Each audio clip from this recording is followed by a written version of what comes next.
We're sitting on the Amtrak in Albuquerque, and we're getting ready to head north and east of Albuquerque a couple hours to Las Vegas.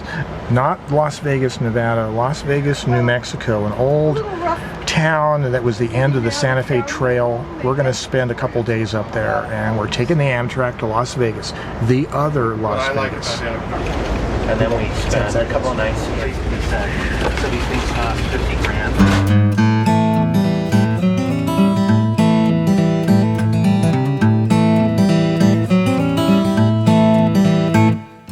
We had fresh mussels on an Amtrak train in the middle of the New Mexico desert.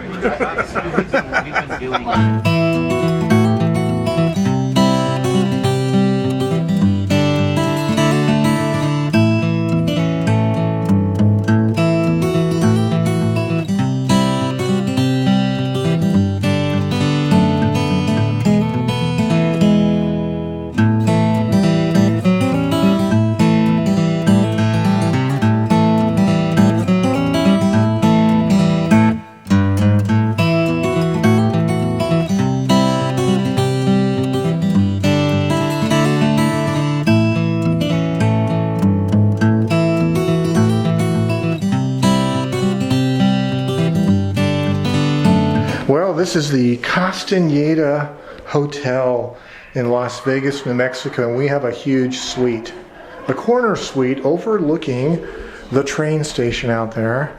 So this was my friend Kevin's idea that we should go take the Amtrak train from Albuquerque to Las Vegas, New Mexico. It's about 2.5 hour train ride north, and stay at the newly opened hotel. It used to be a Fred Harvey hotel, I think, back in the days, right by the Amtrak station. And so we're going to spend 3 days here up in northern New Mexico. This is the Bluebird room, as you might be able to tell. It's pretty nice, pretty spacious, high ceilings.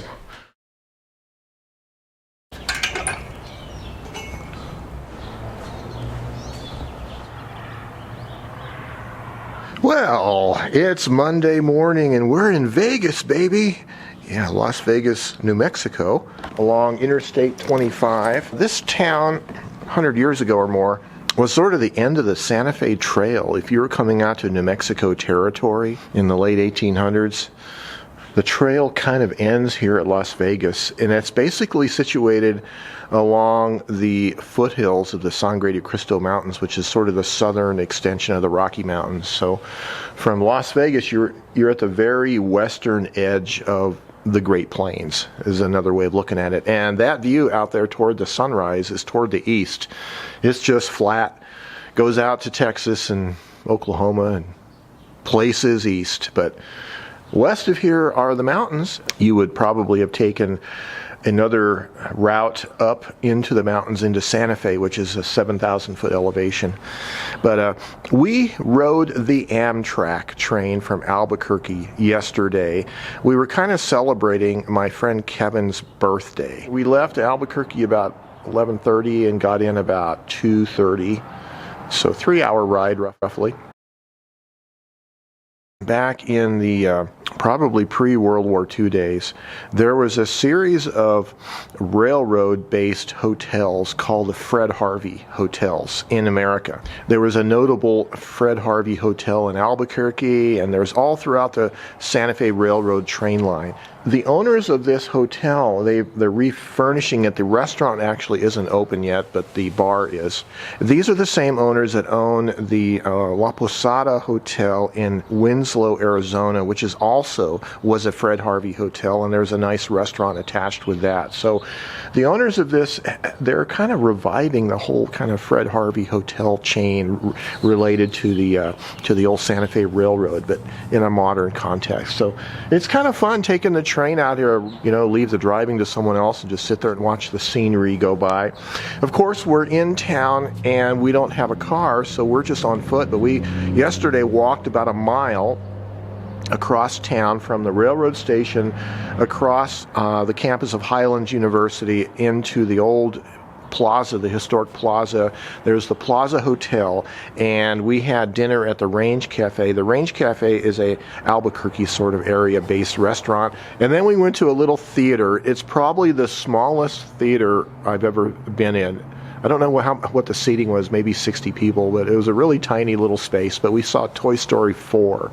So it's a first-run theater, but it was really small, but it was really fun too. And then we took a slow, meandering stroll back to the hotel last night, and we sat in the lobby of the hotel at the big table there with our wives in tow, and we sat and typed and talked. And Kevin brought his Underwood portable, and I brought my thermal Brother EP43 typewriter, and I wanted to try the thermal typewriter on a trip. I brought it in my little Targus laptop bag, and for paper, instead of using the roll of fax paper, I'm using the sheets of Brother 8.5 by 11 inch size paper, which is kind of nice, having it in a sheet form so you can type somewhere without worrying about having to sit the roll of paper down. And I just did a little write-up of our little meeting last night at the lobby of the hotel, but I'm going to sit here this morning and try to type up another little piece. And then a little bit later, in about an hour or so, we're supposed to meet down in the lobby and walk our way over to the Spick and Span restaurant. That's about a half-mile away for breakfast. So there you go. Here we are out in the beautiful summertime Las Vegas, New Mexico.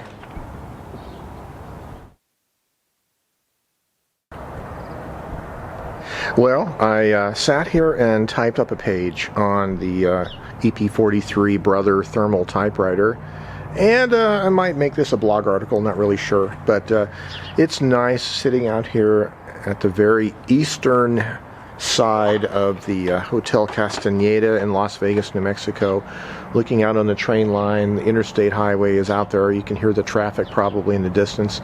Behind me to my left, they're doing some remodeling. The hotel restaurant isn't open yet. They're still working on it. So we hope to see ourselves revisit this hotel in the future when the restaurant is open. Maybe we'll take another Amtrak 3-hour train ride up here and stay a weekend and see how the restaurant comes out. But our train ride yesterday was a lot of fun. I love the railroads. I love trains. I love the slow pace, and you don't have to buckle yourself in. And in comparison to airline travel, train travel is much more sane and humane. You don't get the idea that you're a criminal or a product of some corporate entity like you do with airplanes. But anyways, it's a little cool this morning out here, actually. I feel like I should have a jacket, almost. The sky is partly cloudy. There's a little filtered daylight up there, and so when the sun is obscured by a light cloud, it kind of cools off suddenly. But I was enjoying this Brother EP43. It does have the opportunity to correct your spelling in the little 15-character LCD display screen as you type, but I was writing so rapidly that I obviously made some typographical errors that I'm going to have to cover up with correction tape and handwrite corrections in with, because they don't make thermal printing correction tape. That's what they need, thermal printing correction tape. But my friend Kevin brought his Underwood portable typewriter, and he also brought postcard supplies, including the new label system that him and I have been working on. So he brought labels and postcards and stamps. Myself, I'm not going to be doing postcards this time because I don't have yet any thermal printing labels that are the right size for postcards, but I'm going to get some. I'm going to get some thermal printing labels that I can use in my thermal typewriter that I can plaster onto a postcard, and that'll be interesting. Another video, looking forward to that. So, okay, well, it's 10 minutes to 8. Yeah, still early. I'm going to go wander around the site here. This town is just a fraction of its former glory as what it used to be. This is now just a sleepy little northern New Mexico town with a small college. The one thing that Las Vegas has done really well in comparison to other towns in New Mexico is they've they haven't torn down all their buildings. Like my hometown of Albuquerque is infamous for having torn down most of its old classic buildings. And the one that everybody laments the most was the Alvarado Hotel, which was the big Fred Harvey hotel in Albuquerque back. I remember as a kid being there and seeing it, but what it is now is just a bus depot. But here we go. The Las Vegas train station is still there. Most of the old buildings in Las Vegas are still intact, and maybe in various states of decrepitude, but they haven't actually torn them down. There's a lot of empty, unused buildings, obviously, but there's a lot of potential here in Las Vegas for taking those old buildings and fixing them up and doing something else with them. So they haven't destroyed the architecture of the town. It still has that territorial style architecture out here, the latter half of the 19th century. Anyway, the train line here goes from Albuquerque up here into almost Colorado. It skirts around Raton Pass, heads out east into the Midwest. But the only trains that really come by here are Amtrak. It's not really a freight line anymore. The freight trains don't come up this way, so there's not that much freight train traffic on this line. You don't have the bother of constant freight trains rolling through day and night. And of course, our room is right up on the corner there. Right up in the second floor corner of the hotel. So if there were trains rolling through all night, we would certainly be hearing them. And no, we didn't have any kind of a bother with freight trains. So I'm not a foamer. I don't know if you guys know what foamers are. Foamers are, it's a derogatory term that the professional railroad people call train aficionados. And they call them foamers because they foam at the mouth. That's the derogatory part of it, is they're so avid over railroads that they're like foaming at the mouth crazy kind of people. But anyways, I was really interested in railroads as a kid, but I don't think I'm a foamer. I'm not the kind of person that drives out 50 miles into the countryside and hangs around some train line crossing and waits for the trains to come by and records the serial numbers off the locomotive engines and takes pictures of them. I'm not that kind of guy, but there are people that do that, and I can well appreciate that. But anyway, so it is fun. It's a novelty riding the railroad in the 21st century, taking a passenger train, especially here in America because we're so automobile centric. It's nice to have a 3-day weekend without a car.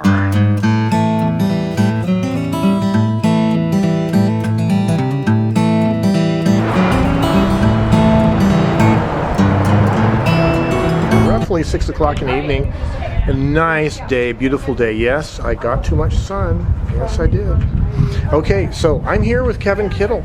Kevin brought on this trip, he brought his circa 1933 Underwood portable typewriter, and it's absolutely a gorgeous machine. Let's look at it here. Kevin, tell us about this machine. Well, this is a 1933 Underwood 4-bank typewriter. And I had mentioned earlier to Joe that the main differences between this one and the 3-bank was that they just made it a little bit longer to accommodate the extra row of keys. It wasn't that much bigger. And the 3-bank, of course, was made in competition with the Corona 3. And when they were starting to make portable typewriters, more portable rather than just luggable full-size machines. And the what's nice about the Underwood 4-bank is that it wasn't called an ultra portable, but in a lot of respects it is basically an ultra portable machine because it's a small machine. Yeah. And so this was from 1933, and I was lucky that I got it when I did, which was 15 more years ago. I got it, found it on an eBay auction from the classic little old lady. Her husband used it, it hadn't been used much. This is a classic story, almost like in old cars, the old lady didn't use the typewriter much. And it was in pretty good condition, but what I've had to do to make it almost perfect condition, as best you can with a machine this old, was that the rubber platen was replaced by John Lewis, and it's an Ames rubber platen. So it's one of the last Ames when I got that before they went out of business. And then I had cleaned the whole machine. The felt that the type bars rest on was originally black, but it was pretty well deteriorated, so I replaced it with this nice piece of piano felt that I had from a friend of mine. So it makes this nice red, which looks really cool. And of course I put in a decent ribbon. And then since then, after over-oiling it with a mixture of alcohol and oil, the feed rollers wouldn't work very well. And so I had to replace those feed rollers, and they were actually replaced with used ones from another machine that John Lewis had, or parts that he had. And then I've recently, to make it better, as I lathed those down or sanded them down using a drill press and some brake fluid as a lubricant. I took off about 5/1000ths of an inch and made them round, and it didn't affect the pressure at all. And then there was an extra washer between the platen and some of the linkage here, so it was binding a little bit on some of the controls, so I took that washer out and didn't need the washer, put it back in, and then adjusted a few things here and there, threaded the ribbon correctly, which for some reason I had threaded it incorrectly at one point, and so it works almost perfectly. Good. And kind of a funny thing that's happened with the keys, if you look at the keys, they're very nice and white. Yes. When I did that oiling, it actually got darkened with the oil, but it was so long ago now that the oil's evaporated out from underneath the keys that you can hardly tell which keys were oil stained. Wow. They've whitened back out just with time of evaporation. Wow. So it's a really cool machine. Are you using a nylon or silk ribbon? In this case, it's a nylon ribbon that I had. I do have some silk, but I had this ribbon already used.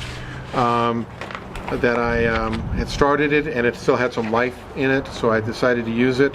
I did put them onto the, these are actually Underwood spools, which you can't always tell because the Underwood spools don't necessarily say Underwood on them, but some of them do, and I think this one does have the imprint for made by Elliot Fisher or something like that. And so I re-spooled them onto the Underwood spools just because they fit nicely under these covers. Some generic spools don't fit nice under the covers. They'll bind on top. Right. Just like the Corona 4s. Yeah, just a little bit of it not quite fitting as well. Yeah. And so it's a good ribbon, red and black, and I've had other colors in it, red and stuff like that. And taking a typewriter on Amtrak is fun because it takes you back to the era where train was the main transportation between cities, between long distance for long distance travel. And what I like about doing that is it replicates that. And one thing that came with this typewriter, which I wanted to replicate, was a booklet that was written by Eddie Cantor, who was a very famous celebrity entertainer during the 30s and even before that. And so he wrote this booklet in advertising his Underwood typewriter, this very typewriter. Wow. And this booklet, this particular printing was in 1931, so it was exactly the same model. And one picture of him is getting onto the train in his suit where he's wearing spats, and he's dressed up to travel like people used to dress up to travel. Yes, yes. And carrying his Underwood typewriter. And the reason he ended up using the typewriter is because as he was getting better and more jobs in entertainment, he ended up having to type his own material because he couldn't get the studio typists and stuff like that to write things up, so he had to write his own material. And so he got this machine to write his own material on, and he used it quite well. And it makes sense because these typewriters are just fabulous. They have probably the best feel of any typewriter equivalent as far as a portable goes, or even a full-size manual. They're just fabulous. And taking it on the train is just a fun thing to do. Yeah. So you have some other ephemera here with you. I do. This came with the typewriter, and we have I put them in some slip covers. Underwood portable user's manual, and that's pretty neat. Yeah. And for this exact machine, it's not a replica, it's a real one, which is nice.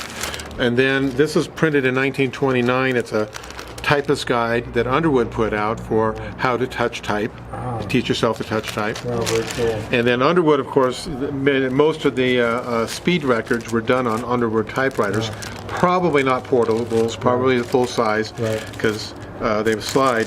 But then what is neat about it came with it was this booklet for speed typing, and this booklet was the copy they used during the International Typewriting Championship contest in 1925.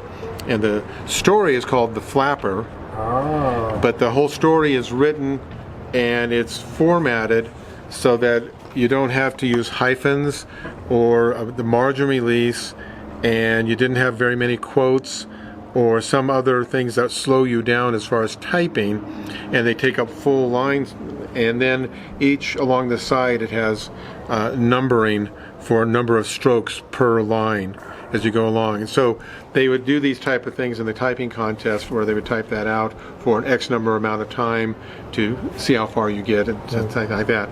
So it's kind of neat to do that. And what's fun, you can actually do, I put a piece of paper in here, so I don't have it set for exactly the margin, so I'll probably end up doing carriage returns a little more than what they intended.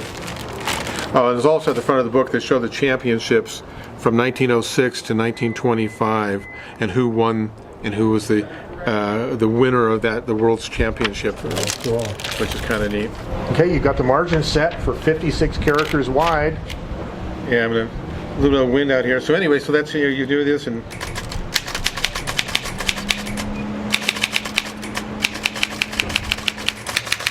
Anyway, so that's the idea. That's of course they'll be much better typists than I am. So I'm thinking you could use this typing instruction manual or this typing contest manual as a kind of a practice sheet, a practice booklet for practice typing. Well, absolutely, because you take the flapper as a good copy to practice with, and particularly the first time you run through it, you're going to not know what it says unless you've read it ahead of time. But as far as typing it, you're not going to have the pattern down. And that's the idea, is to do copy. But then using the typist guide as a starting point to make sure that you learn how to touch type. Because a lot of people and it's got general exercises in that. Right. And then you could take it from there and expand. And this flapper is, the whole story is multiple pages long. It looks like it's well over 20 pages. And it'd be great practice, even if you do it 2 or 3 times, just to practice typing and all that, to increase your proficiency. Which would be great. Well, so Kevin, a good question is, what is the real reason why you like to take a typewriter on vacation, other than the fact that it's an old machine and you're on a train? But what's the real thing about that? I take a typewriter on trips, whether it be on the train or in the car or even on an airplane if I'm going someplace, because that's the way I like to communicate. One thing I like to do on my trips is write postcards to friends and family, because that way, because you often go on a trip and you kind of wish they were there with you. And maybe not if it's the wrong family member, but so you let them know that you're thinking about them, and there's a way of doing this. You write a postcard and send it out. And as Joe has done in his more recent videos talking about using labels to do postcards, so we've modified that. And I've tried using a typewriter strictly on a postcard, but it does have all those problems. It doesn't feed right, or may not get to the lower bottom of the postcard, and so it doesn't work. So, but I take that and so I use that for correspondence. And I've written letters and I've written postcards while I'm on a trip, and it helps make the trip more memorable. You do that. Somewhat, I've done a little bit of journaling, as they say, and all that stuff for typing. I'm not good at that, and so I wish I could do more. But the other thing too is that being a typewriter collector aficionado is that I'm hoping to do more creative writing. So when you're on a trip, you end up a lot of times with quiet time, put it that way. And you want to, let me write something and try it. And then taking a typewriter and then something that's a historical typewriter can help inspire you to try to think in certain ways, because it just gives you a certain feel, and then you can take that quiet time and hopefully write something that it may not be publishable, but it might be something that you enjoy just to make the experience better. And so I've done that on a number of trips and taken a variety of different typewriters. And I like to say in historical type hotels like we are here in Las Vegas, New Mexico. And it just makes the whole thing better. It just enhances everything. Well, thank you guys for coming with us vicariously. We enjoyed it. And if you have an opportunity to take your typewriter traveling, take it on a train. Go on a train trip with your typewriter. It's a lot of fun. Okay. You guys stay creative. Until next time, have yourselves a great day. Bye-bye.